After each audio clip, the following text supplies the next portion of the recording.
Hi guys, so this is day one. We're going to the Facebook office here in the Philippines, and this is RSVP, no? So we had a special invitation from my Facebook representative from Singapore, and this is day one. And ang topic ngayon is about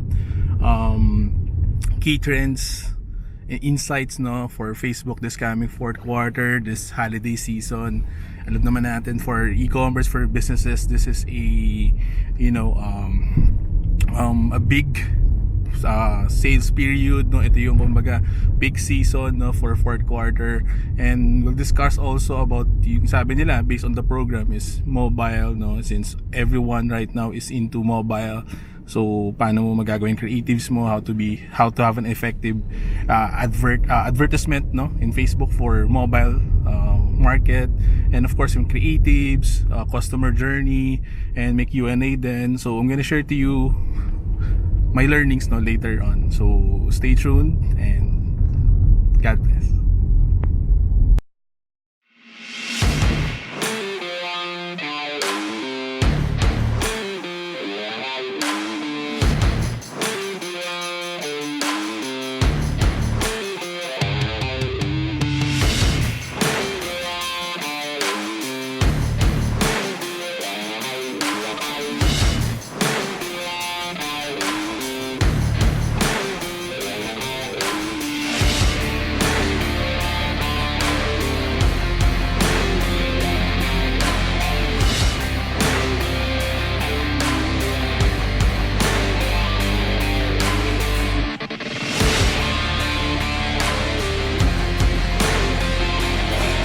If you have any questions, you have me, Jara, and Mina is over here.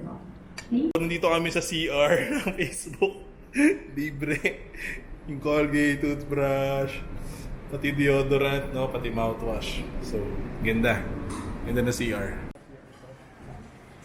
Paglabas mo kaliwa.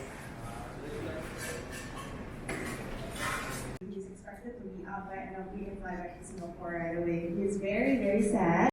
To me, but unfortunately, I can't reply back. I'm so sorry. It's so important. If you haven't tried conversion-based studies, for example, then probably. Hi guys, so we're done with the day one. So dito na, papunta na ako sa Facebook office. And for day one, ang daming learnings. Of course, libre yung mga food, no?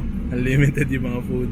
And for the learnings, different objectives, no, when to use the brand awareness campaign, the traffic campaign, the conversion campaign, and the different objectives, no, kung kailan mo siya gagamitin. And of course, the full funneling, customer's journey, like, sample very effective campaigns nila, pinakita rin nila.